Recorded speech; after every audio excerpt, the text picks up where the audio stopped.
everybody. Hello. Welcome to the Macabre Podcast universe. You've caught us in the first episode of the new year. It's 2021, and we are covering a series that you, the fans and audience, chose. You said out of 15 other series, you said, no, we want pirates chosen, and we want you to talk about pirates. So here we are. It's our second week, and we're covering the Pirates of the Caribbean, the Dead Man's Chest. I don't think there's a the on the subtitle there. Dead Man's Chest. Dead Man's Chest. So you were about to say something before we started. This movie has a 53 Metascore, which is wild to me. Yeah, it's considerably It is lower. Much above average, in my opinion. Yeah. Well, hit me with your first best experience. I mean, I'm sure I saw it in theaters. Do you know what month this came out? Or, yeah, what month did this come out? Yeah, so it came out July 6, 2006. So we were going into 7th grade. Yes. Definitely saw it in theaters. This could be the year where we didn't go to Disneyland and they had their parade, and either it was a bad summer for me, or we did go to Disneyland and it was a great summer for me. Yeah, I mean, I remember loving it. I remember for having seen this movie a lot, it kind of felt like watching it for the first time because it's been so long. It's been like a decade. Yeah. Maybe since I've seen it. But as I was watching it, it was all just like coming home is how it felt. Okay. And it's amazing. I definitely saw the movie and liked it a lot when I first saw it. And then I was talking with my sister because we've had an asinine amount of conversations about the Pirates of the Caribbean. And she reminded me that I had said that this movie sucks. I don't remember ever saying that, but I totally believe her because I disliked The World's End, or At World's End. The At World's Edgar End Wright is movie? No, At World's End is Pirates of the Caribbean. Okay, that movie's The World's End. Yes, which Okay. I always confuse. It's fine. It's very confusing. There's only one difference. So At World's End, I disliked so much that I think without actually revisiting Dead Man's Chest, I convinced myself it was a bad movie. So then we watched it last night, and I was ready to go. Mm-hmm. I cleared my slate and my brain, and I let the movie take me over. Well, actually, we didn't watch it last night. That doesn't matter, though. I let the movie take me over. It's freaking awesome. It's a cool movie. I like that the movie just kind of goes, hey, we know we introduced you to a world in the last movie, but this movie, we're going to go way further into that world. Oh, yeah. And there are going to be crustacean people. Oh, yeah. And I got to say, as the kids say, I stan crustacean people. Me too. They're cool. Yeah. To be a fly on that wall, to watch the concept artist create that. Yeah. Oh, oy vey. But we will see. I mean, I'm not going to spoil next week, but I mean, I hated At World's End, so I'm excited to revisit, and I'm hopeful about it, actually. I'm thinking that my mind is going to be totally changed. I remember really enjoying it, but I do remember a jumping the shark moment. Yes, okay. But that's next week. Yeah. That's next week. You got to stick around to hear us talk about that. One thing, as we were rewatching it the other night, as it was getting closer to the end, I remembered thinking, oh yeah, this movie has a pretty intense cliffhanger. And then I didn't remember that. when the movie ended, I thought, yes, that's a cliffhanger, but I do feel like this was a complete story, and it wasn't an Avengers Infinity War kind of cliffhanger. Although it was the main character dying and then them saying, let's go see if we can get him back. So it's kind of exactly the Infinity War thing. But Yeah. I was pleasantly surprised because as we were getting toward the end, I thought, oh, this is going to be really unsatisfying. But I feel like the movie still had, it makes sense that it's a singular movie. Mm-hmm. You know what I mean? Yep. Yeah. Anything else I'm from gonna you? go with actors first because I feel like it. Yeah, I love it. So we have not done Stellan Skarsgård. Is he in an Avengers movie? We have actually Thor: The Dark World. Dang, he's great, guys. Tom Hollander, who plays Cutler Beckett, the guy with the funny wig, who keeps talking about letters of marque. He's the East India trading guy? Yes. Okay. He is in Pride and Prejudice. He's in Gosford Park, In the Loop, About Time. He's in Us, but... like Jordan Peele's movie? No. Oh, that's a show. Oh, okay.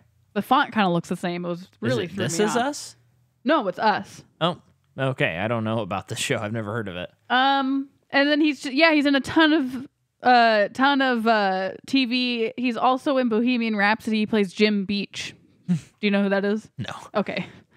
Then Naomi Harris, who plays Tia Dalma, who is the voodoo lady. She's in 28 Days Later, Moonlight, Skyfall, Collateral Beauty. She's also in Ninja Assassin, but I would like to confirm that because of the she is a wonderful things ninja that he assassin. does. That movie I watched purely because it was gory. Right. That's all I wanted. Came out in 2009. I watched it with Megan Higday. We specifically rented it for that reason. We wanted to see heads flying and guts spewing, and they gave it to us. It was not a good movie. Wasn't that one of those movies that was produced by Tarantino or presented by Tarantino? Because there was that time when they had a lot of movies like that were coming out, and it'd say presented by Quentin Tarantino. I don't even know how you find that. But that was before I paid attention. Lena Wachowski was both of the Wachowskis were producers. Oh, wow. I didn't know who Tarantino was in 2009. Speaking of Wachowskis, which I think we actually talked about. No, we talked about that a couple episodes. We were talking about Matrix 4. I found out today that December 22nd, my birthday, 2021, assuming it all goes, we're back to normal, Matrix 4 comes out. Which means that my birthday is probably on a Friday, which is fun. And then it also means that that's what we're doing on my birthday. And maybe we'll just double feature and rewatch Mission Impossible 7 because it will have come out 2 weeks earlier. Ooh. We'll just go action. So I'm excited about that. One more note about Ninja Assassin. Okay. It's not your birthday yet, so calm down. What's funny is we're recording this before my birthday 2020. Yeah. And I'm not going to do anything on my birthday this year. So I remember in this movie, so she's like a cop or something, and I don't know what kind of cop she is, what she's doing, but she ends up being like a main character. Sure. And at one point in the movie, they're talking about how, your heart is more on the left side of your chest, but there is like a percentage of people in the world whose heart is on the right side. Is that real? I don't know. Oh, for the movie, yeah. Okay. Because at the climax of the movie, I think she gets shot or something or whatever, and she's down for the count, and you're like, oh, she's so dead. And then of course the camera cuts back to her, and the guy's going, and he's rushing to her to see if she's dead. And of course, they her heart. She's one of those people whose heart is on the other side of her body. So she didn't die. That's dumb. That's so dumb. Yeah. Anyway, David Schofield. I remember that movie was a movie that I wanted to see because the trailer was just so gory. The trailer alone was gory. And Shane saw it. Shout out to Shane. And he was like, don't bother, dude. It sucks. It's not even worth the gore. The 300 thing where there's just random blood flying and it's attached to no person and it's coming from off screen. It's just blood everywhere. Did I ever tell you about the time that my dad and I went and saw... I can't remember if it was Rambo 4 or if it was... The one where the guy rolls down the hill and his intestines are... I think it was Rambo First Blood. Or Rambo... Yeah, Rambo 4. It's the Christians. No, yes. Okay. That's not what I'm saying, though. It was either Rambo... That one's really gory. That's why I keep talking about it. It was either that movie or Expendables, is what I'm trying to say. Okay. I don't remember Expendables being... I remember it being very action-heavy, but not gore-heavy. Which was... I thought a bummer when I saw it as a kid because I thought it was going to be way more intense. But it was one of those two movies, and my dad went and saw it at the White City Theater. And we go and I'm pretty sure it was Rambo. And we go and we're about to sit down, and then we see Tom O'Hara, Shane O'Hara, Jack O'Hara, and Nash O'Hara sitting there. And then we just go sit next to them, and they shared their popcorn with us, and we just ruckus and rolled and had the best time. It was just such a dad day and we happened to go on the same exact showing to the same exact movie in the same theater. That's almost as crazy, believe it or not, as when we saw 1917 and we saw Grayson and his dad and we're like, this is funny coincidence. We're seeing the same movie at the same time. And you reserve seats now, and we had reserved seats right next to each other. Yeah. Well, technically they had reserved them next to us because they bought them afterward, which I thought was weird because it wasn't a full theater. So that means Grayson bought the tickets. He just felt for some reason he needed to sit there. Yeah. And for some reason, it's such a formidable moment in our friendship and life. And he never remembers that I've seen 1917. He's always like, have you even seen that movie? Are you serious? And I go, yes, I saw it sitting next to you. And he goes, oh yeah, I always forget. So I'm going to watch that movie again. Anyway, let's jump back into actors. David Schofield, who plays, his name's Mercer, but he's like the guy who's like the right-hand man of the East India Trading Company guy. Okay. Oh, yeah. He's cool. I feel like he is really cool. I feel like he could have been a little bit cooler. I wonder if maybe next movie he'll be cooler. Right, because it's a big movie and a lot happens. Like, because that one scene when Jonathan Pryce is going to the dock and there's a dude standing there and he's like, get the boat ready. And you couldn't see the Mercer guy behind him and he like steps away from him and slits the guy's throat. Yeah. That was a cool shot. Yeah. Anyway, he's in Gladiator. Okay. Also, I felt like I recognized him, but I couldn't place my finger. An American Werewolf in London. What was his name again? I'm sorry. David Schofield. David Schofield. Okay. Valkyrie. Paddington the Show. I bet that's just a delight. I bet so. And just, like a lot of movies. Cool. Can't wait for them to make Paddington 3 so we can cover Paddington. He's done a lot of BBC stuff too. Very cool. Okay. And then, is that it? Because there wasn't like a ton of new additions. Yeah, I think you definitely missed one. Bill Nye? Yeah. He's in Harry Potter. So we talked about him. Oh, that's right. But, and he's also in Shaun of the Dead, so he's in Shaun of the Dead, so we 100% talked about him. But he plays Davy Jones, and holy crap, that is some of the best. I mean, that...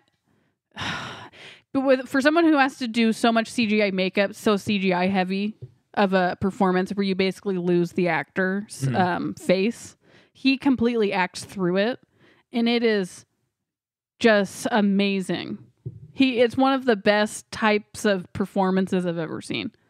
So, yes, and we have to talk about it, and we'll probably talk about it some more, but right off the bat, I was listening to... I've actually never seen this movie, Polar Express, but I was listening to Blank Check. They're covering Robert Zemeckis, and the Polar Express movie came out, and the whole thing was basically... It was one of those first movies where we can do stop motion. Or not stop motion. Capture? Motion capture.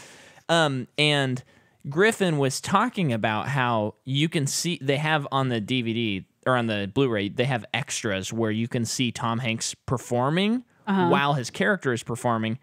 And it's just one of those things where back then when they were shooting that, they just didn't have the kind of data capturing that they could capture now. Okay. So you see Tom Hanks doing an actually pretty stellar performance, and you look at what it turns into, and it's pretty much all nuance gone. Yeah.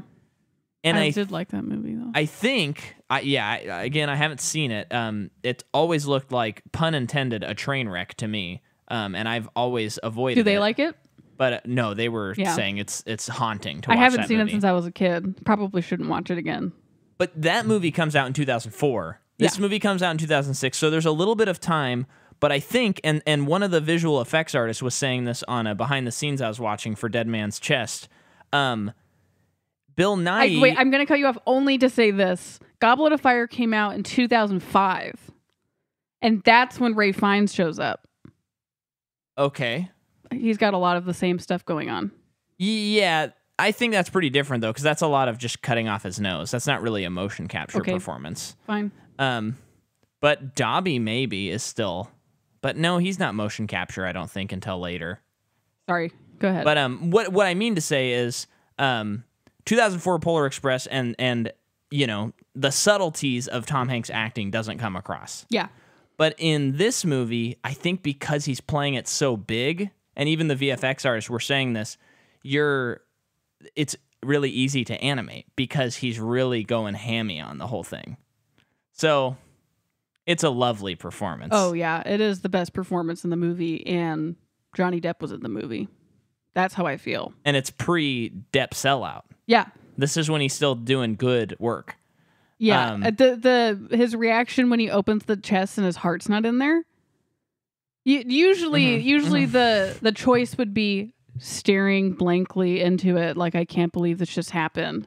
But watch the movie to know what his reaction is. But he makes a completely different choice that I wouldn't even expect. And that is the right choice. The thing that I wouldn't expect him to do, because he is kind of an unpredictable character. Yeah. I like all of his weird mouth stuff and sucking noises, extra stuff he does. I feel like the way that he talks is like someone who doesn't have a nose. It's very nasal. It sounds like someone who's sick. Weird. Yeah, you're right. And I think it's because he doesn't have nasal passages. Yeah, his design too is crazy.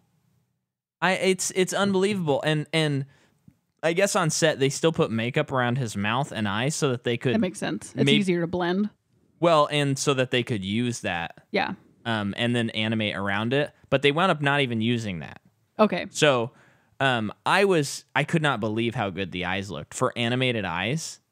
I don't know if they look that good now. I'm a little confused. He really holds up. Yeah. There's very few spots in the movie. Actually, there's very few spots in the movie at all, effects wise, that don't hold up. And even those, you have to be pretty scrutinous to. Is that a word? I don't think so. You have to hold it under a lot of scrutiny to really go, yeah, that doesn't look quite right. Mm-hmm. Some of the Kraken stuff, maybe, but I didn't really notice. But they still added certain effects to it that I wouldn't expect them to during that time. Like they don't just use the visual senses; they use the audible ones too. So when the tentacles were sliding off the boat, it was such a gross. Yeah, it's nasty noise. And it was perfect. Yeah. Or even, I thought they did a really good job of, one thing that I think is a little bit to their advantage is that the tentacles are constantly moving. So it's constantly blurred. Yeah. For the most part. But when they are shooting the tentacles, they got the chunks out of it. Yeah, I don't know how that looks so good still. Also, even with all the teeth in that one moment when it swallowed Jack, it looked really good. Yeah. Also, it's strange because, I feel like, I don't know if this is gore or the DP or what, but the lighting in this movie is just better than a lot of movies now. And the coloring. Because a lot of action movies and Marvel movies, a lot of them aren't anymore. They're getting better at this, but they light them really flatly. Mm-hmm. So it's just almost in the sitcom realm. Not there, but I mean, it's very even. The lighting is pretty particular. You can always see everything. But when you have some huge shadows, you can cover up a lot of blemishes and things look more real on a CG level. I wonder too, because they're surrounded by the ocean, and I think they definitely made it bluer than it actually is. Yeah. I think that alone added a lot of depth to the whole thing. Because even the scene when Jack gets swallowed by it, all of that whole entire scene, which is pretty long, all takes place during the day. Yeah. And it looks really good. Yeah. And I think part of it is because they don't have concrete around them, they have blue around them. Yeah. Even when they were fighting on that island and it was white sand, I think something about it, because of the water. Yeah. And they did have a little bit of greenery, a little bit. It just looked really good. Yeah. And so this movie is, watching the behind the scenes is really cool because they went to these locations. Now, again, I do want to reiterate, I feel like every once in a while we just have to. We are not anti-CGI on this podcast. No. And in fact, we love a lot of Marvel movies. Because of what happened in this movie. What do you mean? It looks really good. Yes. I get what you're saying now.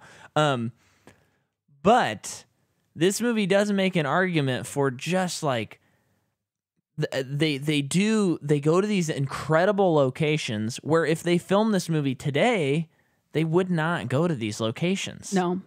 So I mean, maybe they would. It'll be interesting to look at the production of the newest movie and compare. Yeah. But you know, those boats are out on the sea. Where when they're with the tribe, where was that shot? So I got all of this stuff for you because you specifically said, where did they film this? So here is all the spots. So they kicked off shooting in Palos Verdes, which is near LA. And that's where they have the ruined wedding, and they did a lot of the interiors and stuff like that. Then they go to St. Vincent, and that's her house? That is the location for Port Royal and Tortuga. Is that like in the Caribbean? Yes. Okay. I think. Okay. Then they go to Dominica, which is in the Caribbean, and not to be confused with the Dominican Republic. And it's its own country. Okay. And this is where they shot the Cannibal Island, and then the forest segment of the battle on Isla Cruces. Yeah. Where they're sword fighting and the wheel and stuff. It was so cool. Here's what's crazy. And I'm not using this in a derogatory way because it's fine if a country's... They cast the... No. Go ahead. Okay. It's fine if a country's undeveloped. But it's an undeveloped country, so there's not a lot there in that island. Okay. They literally had to build roads so they could drive stuff around. You know, it would be the kind of thing where people are like hiking up to the set and all of this craziness. And, you know, there was jokes on the crew where they're going, you don't need a gym membership when you're working on Pirates because you're walking so much, you're doing all this vigorous stuff. And it worked to their advantage. You know, there's not a lot there. You don't have to CG anything out when you're filming on an island where there's not a lot of people. Yep. And there's not buildings. But yeah, they're building roads just to get stuff to where they want to film. What? So that is really cool. And that's the crazy part where it's like when they sat down with the budget, like to figure out how they were going to spend, you know, the most efficient amount of money to make the movie. How was this more efficient than creating the set in a soundstage or you know, well, whatever? I don't think it was because the budget of this movie is $225 million. But that's also including the next movie. Oh, I will have more information on that in our next episode. They shot these movies at the same time. Yes. You're stealing all of my notes. But yes, and then finally, they shot at White Clay, which is another small island in the Caribbean, for the beginning and end of the Isla Cruces battle. And then they shot in the Grand Bahama Island for exteriors of the Black Pearl and the Flying Dutchman. Now, throughout this whole shoot, they had to deal with hurricanes. Yeah. Quite a bit. There's this crazy portion of the featurette where they're just strapping everything down and they go, we have to evacuate the island and we just got to cross our fingers, pray, and hope that our ships are not destroyed. Oh, no. They get back, they're pretty much fine. A little bit of damage, but nothing too crazy. And there's just a lot of, because they're filming on the water and there's all this weather and all this craziness. So this movie is both simultaneously an argument for shooting on location and not. Yeah. But you have this whole little montage they put together where it's Gore going, well, we're ending early today, or okay, the shoot today got canceled. No shooting today. Tomorrow, let's hopefully get it. And then there's this great moment where Johnny Depp's, they're putting all this makeup on him, and then someone comes in and they go, so there is a hurricane coming in, so we do need everyone to evacuate right now. And Johnny goes, what? Wait, what? What? Yes, we are needing to evacuate right now. We need to go. Yikes. So all of that craziness. It's kind of insane that this movie is not a more troubled production than it was. But anyway. Marlon Brando wasn't in it. That's the only difference. This movie's directed by Gore Verbinski. It's written by Ted Elliott and Terry Rossio, who wrote the last movie with a bunch of other people. and it's based on the ride and then characters created by the other riders. This time, the music is Hans Zimmer. Yeah. Straight up. The cinematography is Dariusz Wolski. I don't know how to pronounce his name. That's the same, guy from the last movie. Movie comes out July 6, 2006. Budget $225 million. Domestically, it makes $423 million. Worldwide, it makes $1,066 million. Crazy. Shot back to back, like you said. The writers took a pretty long time to write the script and didn't turn it into Disney, so they were thinking maybe they would cancel the movie. They didn't turn it into Disney? And it was hard to figure out exactly what this meant, but it sounded like they were kind of wanting to make sure they got it totally finished and without studio involvement before they handed it in. And so Disney's going, hey, we're getting close to shooting, turn in that script. And they're going, no, we're still working on it, because they wanted their creative freedom. So in the cost was rising and there was no script. So Disney considered canceling the project in January 2005. But you got to give it to them at some point. I know, but they did give it to him. And then let's see, the Flying Dutchman. They originally were intending to do ghosts on the ship. I'm glad they didn't. Well, Gore Verbinski said, we just did that. We should do something else. That was the last movie. Yeah, which he made the right decision. They used the movie King Kong vs. Godzilla as reference for the Kraken because there's a scene where a real octopus crawls over miniatures. What? And it's, yeah. I didn't know that. I didn't either until I read scary. That. Sounds cool. And then on the set, there were 2 pipes filled with 30,000 pounds of cement, and they were used to crash and split the Edinburgh Trader, which was that scene where I think it was the Scotsman or Irish. Oh, so they like dropped it on the boat? They dropped it onto the boat to make that explosion. Whoa. And then completing the illusion are miniature mass and falling stuntmen shot in a blue screen stage. Okay. And the scene where the Kraken spits at Jack Sparrow does not use computer-generated spit. That seemed pretty obvious. I don't know why I took that note. And this is kind of fun. This was the first Disney film to use the new computer-generated Walt Disney Pictures production logo, which took a year for the studio to design. Weta Digital was responsible for the logo's final animated rendering, and Mark Mancina was hired to score a new composition of When You Wish Upon a Star. And the movie won Best Visual Effects. Yeah, it did. And also that little gorge that they're in when they fall through the ball. I guess that was like freezing cold water. Toward the beginning when they're... Oh, okay. Yeah. Yeah, that was like very, very, very cold water. And they were filming in that, so... Cool. You want to jump in? Thank you for your service to everyone involved on the movie. This is a good case for bigger is better. Yeah. Well, although I do like the first movie more, but I think it was the right choice. First movie was pretty big too, I would say. Yeah. But yeah. Because you kind of have, with subject matter like this, you can go the Indiana Jones route, which is just unrelated serialized stuff, or try and expand the mythology. Yeah. And I think they do a good job of expanding. Oh my gosh, yeah.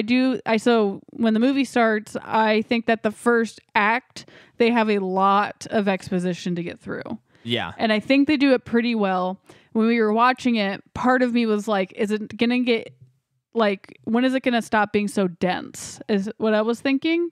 Yeah. Because it was just a lot of, like, what is going on and what has happened. So the movie starts... And it's the day of Will and Elizabeth's wedding, and it's raining, and obviously they're not getting married. And Will has been arrested for helping Jack. And is that because of the last movie, the events in the last movie? Yes, that's because of the end when they save him from the hangman's noose. Okay, yeah, okay, which makes sense. And then same scene, Elizabeth is also arrested for the same reasons. Yeah. And Commodore Norrington is no longer there, which is like probably the biggest reason why this is happening, because there's a new sheriff in town, Mr. Babyface. What was when Norrington didn't show up right at the beginning, I thought, oh, is he not in this? He was so delightful in the first movie. I'm still waiting for that scene I'm thinking of in my head that looks so cool, and I think it's in the next movie. So I knew he was in this movie. What I'm saying. What scene are you talking about? I'm not going to bring it up in because I've said it so many times to you. Oh, okay. And you don't get any more. Okay. But Cutler Beckett is the new sheriff in town.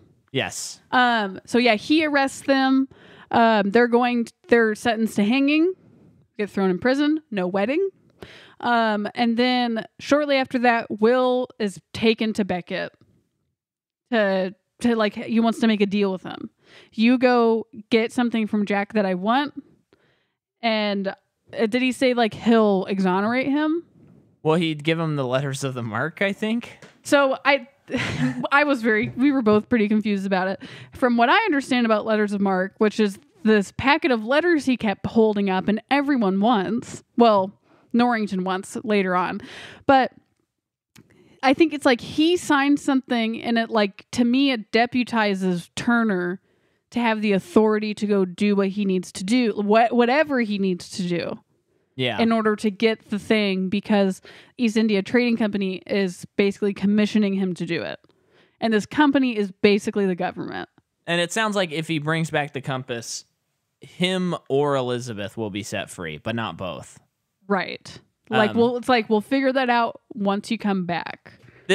Pretty straight off the bat, I thought, okay, you really got to pay attention, Micah. And luckily the movie's cool and interesting because a lot of times the minutia of what we're talking about is actually a complaint you and I have about a lot of movies.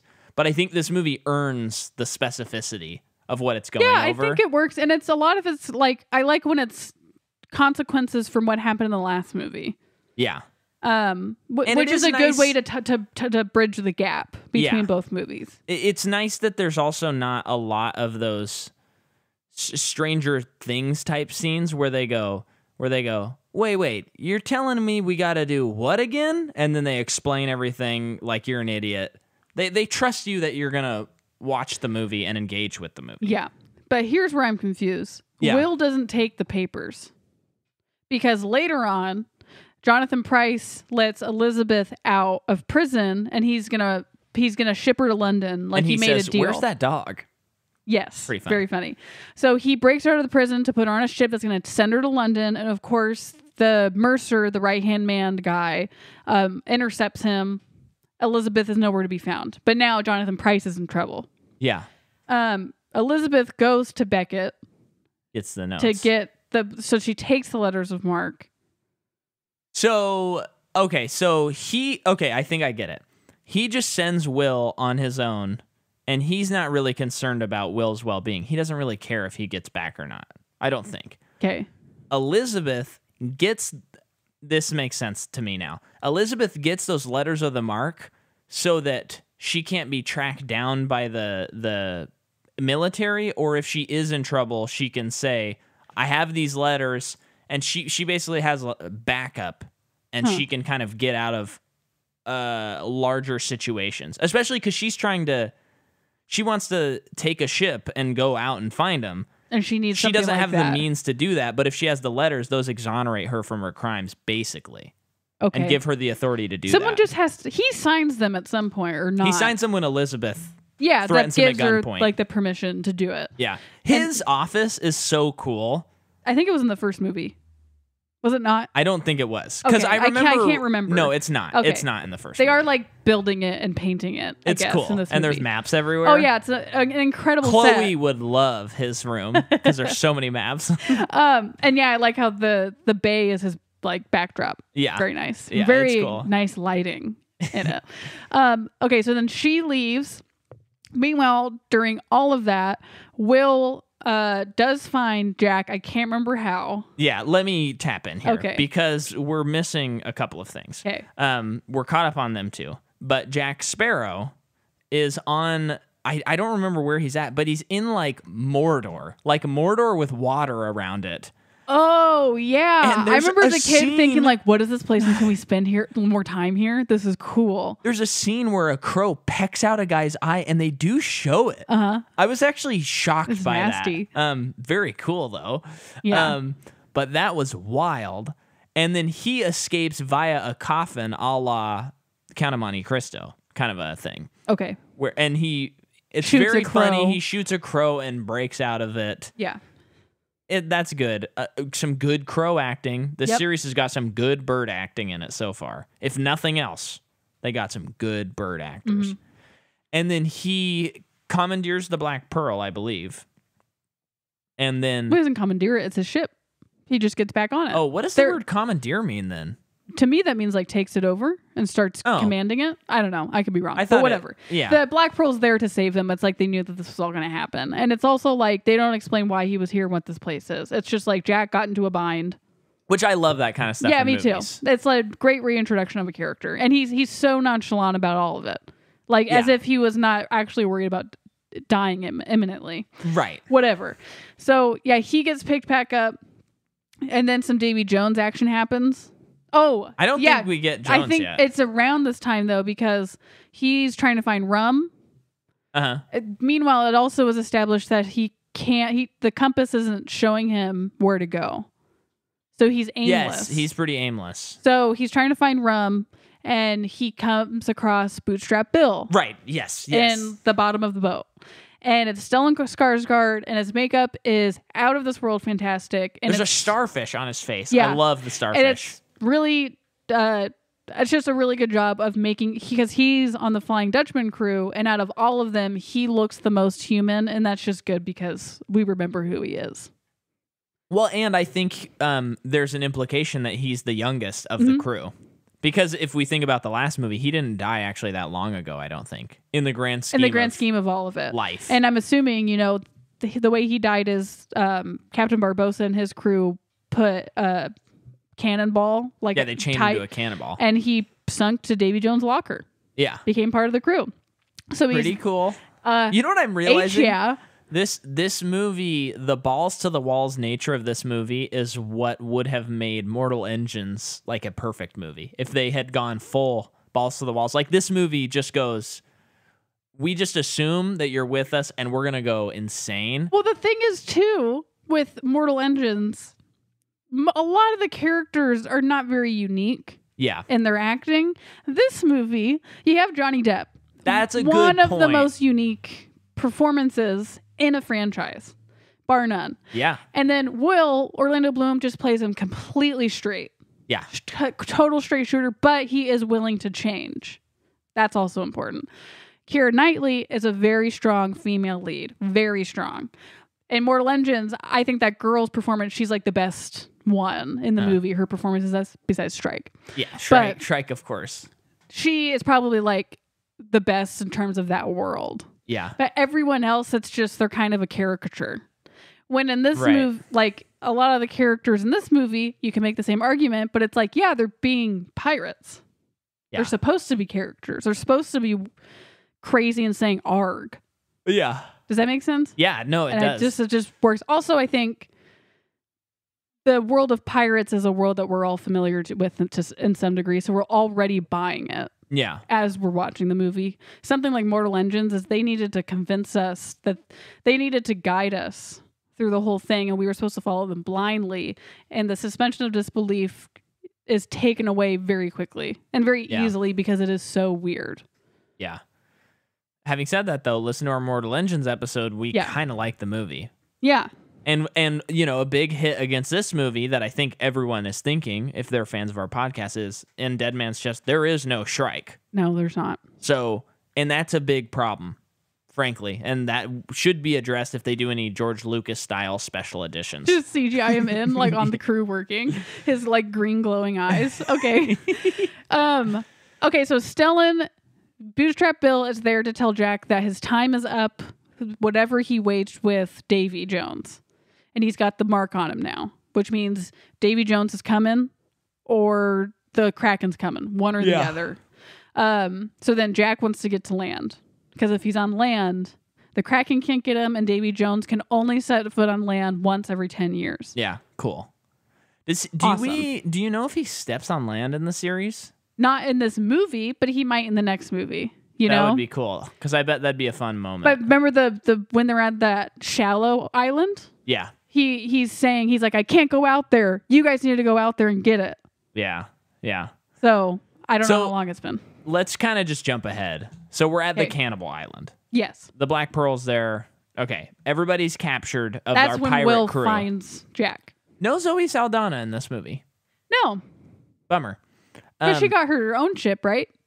So she's I don't think sailing so. away having her own adventures. I thought she was just with the crew at the end. I thought they gave her a different ship. Okay.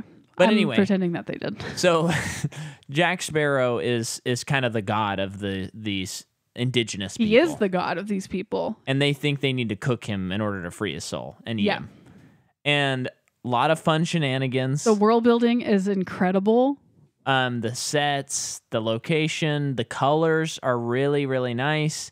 Take notes, action movies that think that everything needs to look like concrete. Things can be a different color. It looks really nice. Then there are these giant skeleton balls. Mm-hmm. Now, the crew gets put into giant skeleton balls. I'm going to say it one more time. They are giant skeleton balls. They have to use these balls to swing and climb up a cliff that they're hanging over. Yep. That's cool. Then they have to roll them and pick up the bones and use their feet. And sometimes it rolls. Very little CG used in the sequence. Mostly, I'm speechless about it. Mostly it's the actors running and then stunt people in it and then an empty ball with like CG people inside. Okay. Insane. So that one scene when the ball goes up the tree and back, that's real? It looked real. I don't remember the specifics, but it did look real. I would say there were like 3 shots where I said, "Oh, that's CG." But the other shots I went, "That is not. There's no way." So if it looked real, I think it was. There was a lot of tension and it was really funny. To add to the funniness, Jack runs away and the people are chasing after him, and he gets captured again. Now he's over fire. He escapes again. And he is stuck to this pole, and there's a very fun fruit action sequence. This was the original Fruit Ninja. Yeah, and I'd say he's really good. I don't know, either he's really good at the game or the people throwing the fruit are really good at the game. So people start running after him, and fun bamboo pole action here and all that. But then meanwhile, all that, the dude BPA, if you will. Sure. The guy with the wooden eye and his friend from the first movie who was in Captain Barbossa's crew, the funny guys, they're also back. They come. I love that their characters are introduced as if they're trying to figure out what to do. And they have the dog from the prison. Yeah. Which insinuates that they were arrested at some point. But also, one of them's trying to read the Bible. Yeah. And there's just a very funny conversation. It's like, well, you can't read. He's like, well, I'm trying. And it's like, well, that's but you lying, can't. Isn't it? Yeah. In a way, that's lying. So you're sinning. It's so good. And that guy who's trying to read the Bible has a little bit of a spirituality to him. Yeah, he's trying to understand it because now they have souls again. Perfect. Anyway, they're back. Right, yeah. They're in the crew now because they're trying to take the Black Pearl when all the other guys show up. I'm like, oh, we're getting it ready for you. Right. Fast forward, they make it away. Well, and just to even the scales, this movie does not have Shrike, but a knock against Mortal Engines is there are no giant skeleton balls. No, there are not. So now we're back. And I did just make a note just to say this movie, the sequences are very visceral. The hits hurt, and it really hurt, and you really feel it. And I do think that's just a lot of them using the practical nature of things. It just really hits hard. Yeah. But we haven't really had any sword fighting yet. And they're building up to that, which is cool. So I think next they go to the Bayou lady. Yes. Who's the voodoo lady. And her performance is incredible to me. She's cool. Yeah. I just think that, I don't know, she does a really good job. Very convincing. Her and Jack have some kind of history. He's there to basically, can you help me with my problem? Yeah. They give her Barbossa's monkey. Ha ha. As payment. She gives Jack a jar of sand and says, keep this with you at all time. That you'll be on land if you have this jar of sand. I like that. That's cool. Yes. And then this is we get a little bit of exposition about Davy Jones, where he was in love with a woman, so in love with her that he ripped his heart out of his chest, put it in a chest because he couldn't be with her. Yeah. And that means he's basically cursed himself to always be captain of the Flying Dutchman unless someone gets his heart, they control him. And basically they control the Flying Dutchman. Now, would you, if you had to rate, which do you like better, the Flying Dutchman from SpongeBob or Davy Jones / the Flying Dutchman from this movie? Probably this one. Sorry, Sponge. But oh, man. But the Flying Dutchman's so funny every time he shows up. This one's so epic. So all this to say, you do find out that they're trying to find a key. Jack's trying to find the key to the chest. Yeah. Will just needs the compass, but Jack says, if you help me find the key, you'll get the compass. Yeah. So they learn all of that crap. I think the spot is taken away from his hand. She takes the spot away from his hand. Does she do it? Something like that. She does stuff that makes it work. Yeah. Okay, then do we go back to Elizabeth? Well, I think I just have in my notes that there's a choral crew. We've kind of touched upon that. There is a guy when Orlando Bloom shows up on the Flying Dutchman. There is a guy that is kind of connected to the boat, and he's made out of barnacles and shells. It looks so cool. And he comes out of it, and his brain is still behind him, and he talks to them about how Davy Jones has the key with him. Yeah. And then there's also the sequence where he gambles because he's just trying to find out where the key is, but his dad winds up gambling away his entire eternity to be a crewman on the ship. There is also Jack finds out that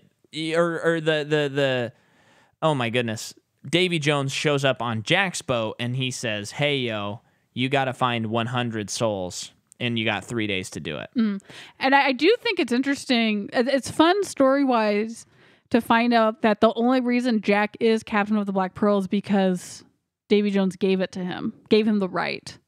Yeah, that's it. cool. That doesn't always work. No, but I think it's fun. And to add another layer to it, Jack says, well, I've only been a captain for 3 years, a year, or whatever. And he was given 10 years. And basically he's like, there was a mutiny and I got thrown off. And he's like, well, that's your problem that happened. Great. And yeah, so that's what's just kind of crazy is this movie is so convoluted, and I think it just works. Yeah. Because here's another development. Yeah. I mean, part of it is we understand why Davy Jones and Jack Sparrow have a dog in this fight, but it's a lot of business on time. It's a hat wearing a hat. I think that they do mask it as telling just a legend. Yeah. I don't know. It just works. And you can see how, and I've never seen 4 and 5, but you can see how if maybe the writers who wrote this movie aren't on that, or just writers who are less confident or maybe overconfident, it's a very fine line to tell this kind of story. Definitely. But yeah, so there's also a scene where Davy Jones is playing an organ, and we know Hans Zimmer loves his organs. Mm-hmm. So that's cool. When we watched it in my mind, I was like, this shouldn't work. This should be totally gratuitous. But he has tentacles, and he's playing with his tentacles. And he's just he's a person, whatever he is. But he has an octopus head. Lovesick. Yeah. You can tell through I'm not joking. Bill Nighy conveys through his acting the lovesick that he has for whoever this woman was, the way he's playing the organ. And even further on, when Will steals the key from him when he's asleep, there's a locket playing a melody. Yeah. And I believe that the locket, or that whatever it is, was also in the voodoo lady's place, like a necklace of the same variety. So we would think that she's his love, right? That's what I'm assuming, just because of what happens in the next movie, and I can't totally remember. Yeah. And what's crazy is, if that's true, I never knew that Probably because Yeah, the yeah, next yeah. movie is probably just even crazier and maybe a little bit harder to follow. Well, it is 3 hours, so Yeah, it's long and Almost, it's but- still and will always be a family action adventure yeah. movie. That's insane. But also, Lord of the Rings works. And Avengers Endgame was 3 hours. Yeah, so- that movie is longer than At World's End. So Yeah. we'll see. I'm very excited to watch it, but Me too. I feel like we have to wait till the weekend so that we I can know. pause it and take a break. Almost knocked the pop filter off. Jack Davenport is back. He's at Tortuga. They're trying to sign up souls, and he shows up, and basically he was driven to drunkenness and madness because he couldn't catch Jack Sparrow after the end of the And last he lost movie. Elizabeth. And he lost Elizabeth, and I think the other guy from the East India Trading Company got him in trouble for not immediately attacking Jack Sparrow. So he's, a dishonorable discharge. I was so excited that he was still in the movie because I He totally is so forgot. good. He rules. He is so good. He is a young Alan Rickman. And I know I said it in the last episode, but I just get such an Alan Rickman vibe. And Jack Davenport, we'd love to have you on the pod Yeah. anytime. I'm sure you'd love to talk about one of our mini series. We're planned out till July. And if theaters open back up and it's safe and everything and the pandemic's over, it's going to push even back because we'll have to do those other movies. Yep. The how Elizabeth gets to Tortuga, her storyline is really good. I couldn't quite remember what happened with her. So like when she was in jail, I She was like, stows is she away. not in this movie? I would have see been what you're so saying. upset. But she gets onto a crew. She's she's just a sailor, another dude. And the whole sequence with her wedding dress being a ghost. Oh, yeah. Very funny. Works so well for her storyline to get there. And then she meets up with Jack again. So Jack Sparrow and Jack Davenport, let's say Covington. Yeah. They all are on Black Pearl again. They're going to go find the chest. And I think somewhere around here there's this really weird feature. I think it's just on Disney Plus where the movie shuts off. It's called a power outage. And everything in your apartment shuts off and you have to light candles. And You have to finish the movie tomorrow. yeah, which was kind of interesting. I thought it was a bold choice for Disney Plus. They don't have that. electricity in that movie, so Yeah, they're getting us in the mood. yeah. But once you resume the movie, then it's all I don't know. so through all of this, Will escapes the Flying Dutchman. Yes. And he meets up on an island with Jack and Covington and Elizabeth. And this is the cool sword fighting Also, scene. before that, just to say, there is some sexual tension between Elizabeth and Jack Sparrow where she's kind of saying, you're a good man. She's and like he's egging going, him on to do the right thing. Yeah. Yeah. But then the sword fight. Yeah. This is the best part of the movie, right? It's awesome.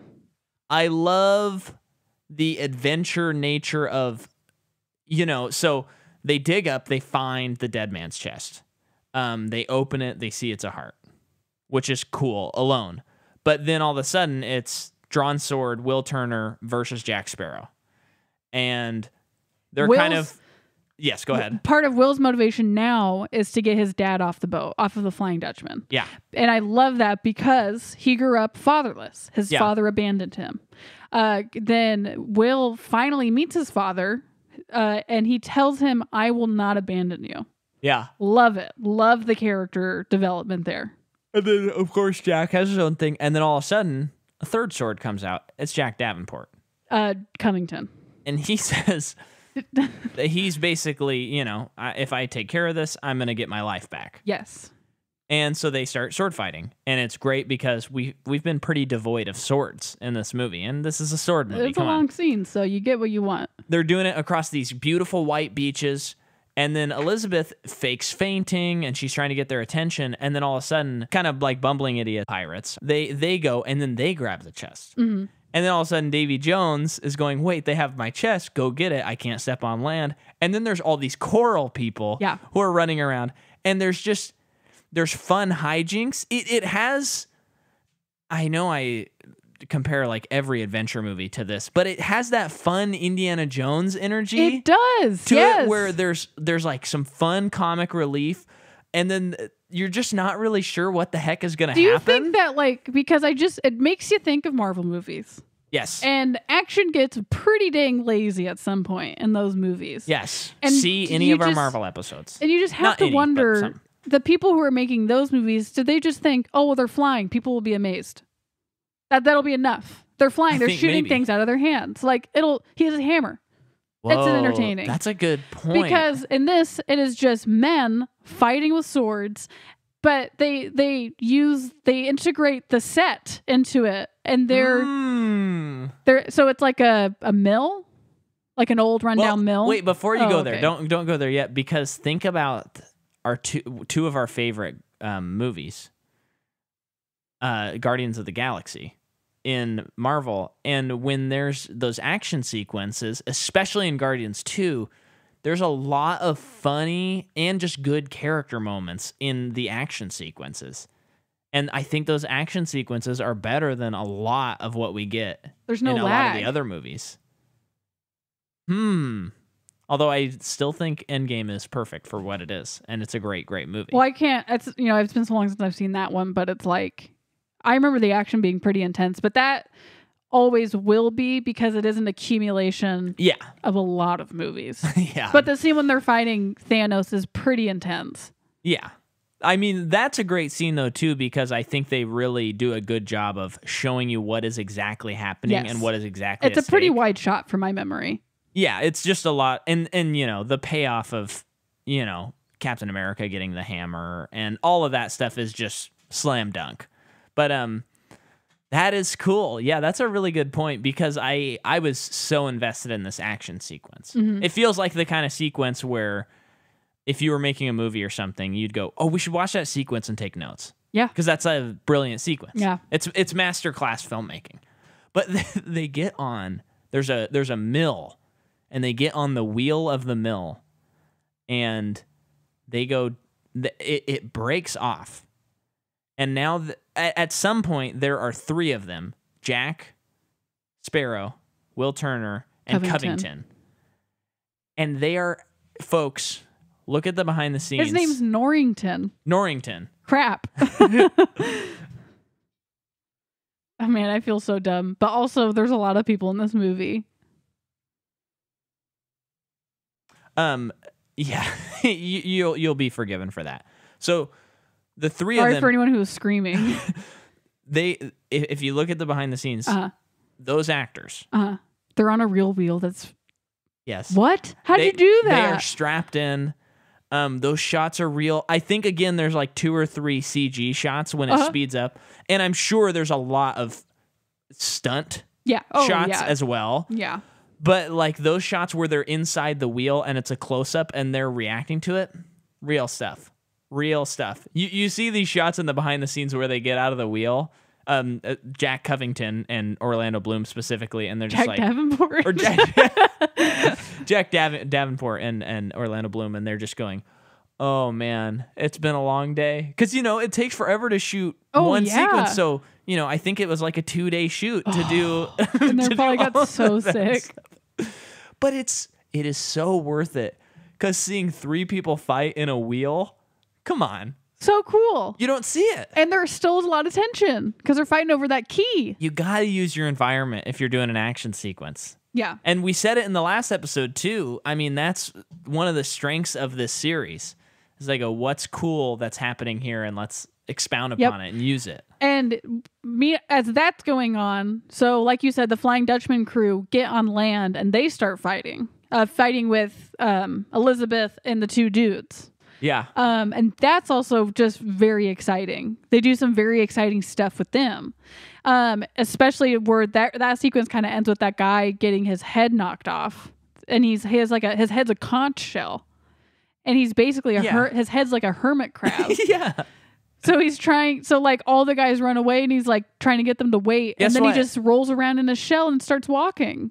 If one of your characters in a movie has a hermit crab head, ding, ding, ding, you just made $1 billion at the box office. Unbelievable. It's so cool. And the guy with the shark head's really cool too. He's cool. And there's one dude that has the wheel of a boat in him. Yeah.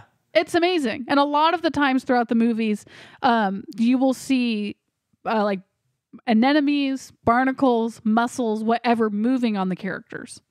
Each crazy. character is its own ecosystem. Unbelievable. It's crazy. Okay, so they get back out to the little boat, still fighting. Yeah. Then Norrington, no. Jack puts the heart in his sand jar. Yeah. Norrington figures it out. That's all we see.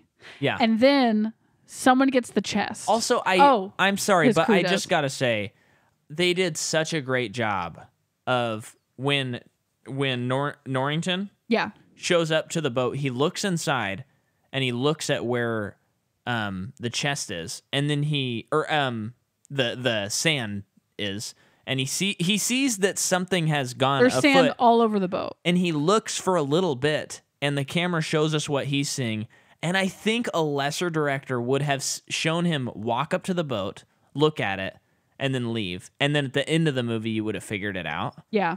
But I think it's it's just better that you get to go, oh, he figured it out. And because I could see another version of this movie where you sit there and you go, how could he have possibly figured that out at the end of the movie? Because they didn't show us. They spent a couple seconds on it. Yeah. Great. I just had to point that out. So the Flying Dutchman crew gets the chest. They bring it back to the Flying Dutchman. They open it, and it's empty. And then we get that great reaction that we spent a lot of time talking about from Bill Nighy. Yeah, and then the boat pulls up to the Black Pearl, and that's when Johnny Depp goes, I got a jar of dirt. I got a jar of dirt. That's a classic Jack Sparrow moment. Yeah. He drops it. He sees there's no heart inside. Yep, so he's screwed. Then awaken the Kraken. Mm-hmm. Which is awakened by a pulse thing on the Flying Dutchman thing. That's cool. Yeah. It comes out. It's crazy. They fight it for a long time as best they can. Then eventually Elizabeth kisses Jack, puts him in a handcuff. Sorry if I'm glossing over You're this. glossing over quite a bit, but that's okay. It is action and it's hard to describe. Very, very fun and exciting. And I didn't get fatigue. No. A ton of action through this part of the movie and no fatigue. No. None. Will sees Elizabeth kissing Jack and is very confused. But as the viewer, you get to see that she did it to handcuff him when he didn't know. Yeah. So he is stuck on the Black Pearl as they're rowing away. Kraken comes up. Jack is ready. He is ready to face it. He's jumping inside. That's it for Jack. He's dead. Yeah. Then we go back to the bayou area, and there's everyone's mourning. Well, before that, we do see that Norrington brings the heart to Beckett.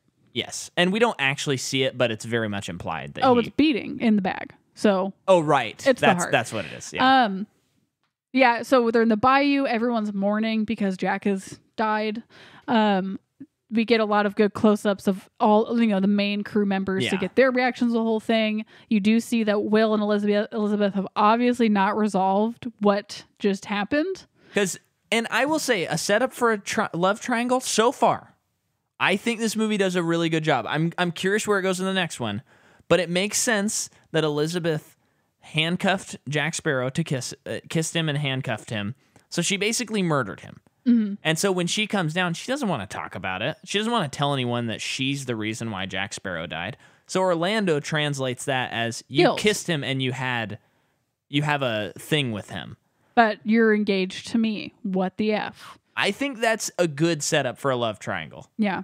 I'm curious if this is the rare one that works. We'll see. It's almost like, because he is such a straight shooter character. He always is the good guy. So someone's saying, like, if I could do anything to get him back, and the lady, I want to get her name because I don't want to just say the lady, Tia Dalma, the voodoo witch, she's like, we would do anything. Yes. What would you be willing to do? And everyone's saying I would be willing to do it, and even Will says that. Yeah. Even Will is willing to do anything he can to save him. And it's pretty interesting that he is willing to do it. It's almost like, I'll do it for Elizabeth. Yeah. Because I can tell that maybe she's had a change of heart and I love her. Mm-hmm. So I will do what she wants. Great. Really great. And so then we hear boot steps walking down some stairs. Yeah. And a lot of fist pumps for me at this moment because I remember it was Barbossa brought back from the dead. He's got his effing monkey on his shoulder and he's eating an effing apple. We get the apple payoff. The huge Sarah. payoff. And that's a juicy apple. Sarah, from last episode, we got the payoff. Yeah. He finally gets to eat his dang apple, human and all. I was so genuinely happy for him. Yeah, and I think because we spent so much time talking about the apple in the last episode, I felt so much relief for him. And I felt so validated. Like, you did it. You got your apple. Yeah. You're such a likable bad guy, but this is now a flip because now you're going to be working for the good guys. We also find out at the end of the credits, post-credit scene, that the dog is now the god of the island. It's cool. The movie is cool. Yep. It is wild. I gotta say, it just reeks. That's the wrong word. It just has no studio vibe to it. It really looks like the director and the writers went, let's see if we can sneak this by Disney and do exactly what we want to do. Yeah, it still feels like we're before all of that. Yeah. Because it says 2006. When does Iron Man come out? 2008. So yeah, I feel like we're just still ahead of that studio thing. Yeah, but I mean, the studios are always, interjecting throughout all of Hollywood time. But this is before they were trying to figure out the fastest ways to spit these things out. Yeah. Clearly, this series is not an exception, though. Yeah. Because of the later movies. But it still feels like they're just giving it their all. Yeah. It's wild and it's cool. Yeah. I think I love it. I love it too. And I'm hopeful and I'm thinking that we're both going to like the next movie a lot. I think so too. I think I'm going to be totally turned. I'm excited how long it is, honestly. Well, it'll be crazy because at one point in my life, I said that I thought it was the worst movie that's ever been made. That's a big thing to say. Yes. I don't think that. Most likely. I think I'm going to go, you silly boy. Yeah. That's a cool movie. But yeah, so this month on Patreon, it's now the first of the month.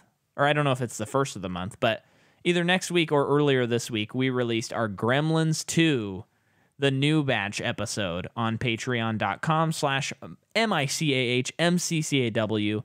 Go listen to that. And while you're at it, when you're there, go listen to our Gremlins episode, which is hilarious. And then if you're still in the Christmas mood, you can go to my YouTube and watch my concert, Have Yourself a 5-4 Little Christmas. Do it. What about you? Do you have anything? I don't know. Too far ahead? Yeah. Well, take what you can and give nothing back.